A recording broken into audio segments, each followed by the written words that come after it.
और अभी हमारे ग्राउंड कैप्टन प्रवेश लाल यादव जी हैं।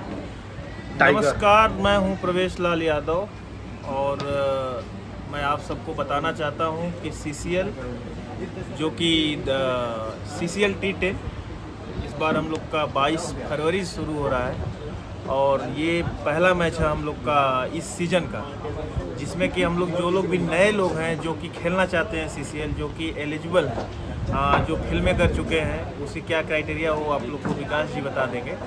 और जो लोग खेलना चाहते हैं वो लोग आज आए हैं, उसमें जैसे राहुल है, रघु है, शुभम है, ये जो नए लोग हैं वो लोग आए हैं।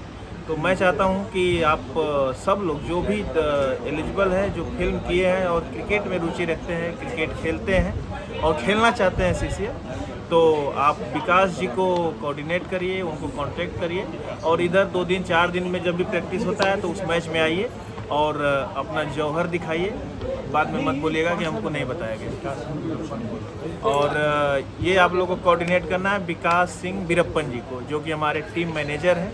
वो आप लोग को सारी क्राइटेरिया बता देंगे और वो कहाँ मैच होगा आप लोग को बुला लेंगे। Thank you so much. अभी हम लोग हैं कांदीवली ग्राउंड पे, अभी मैच चल रहा है भोजपुरी दबंग का और आज मैच भी है और सिलेक्शन भी रखे हुए हैं। जो लोग कभी बोलते हैं जो हम लोग भोजपुरी दबंग में खेल नहीं पाते हैं टाइम और हम लोगों को सिलेक्शन नहीं होता है, तो उसके लिए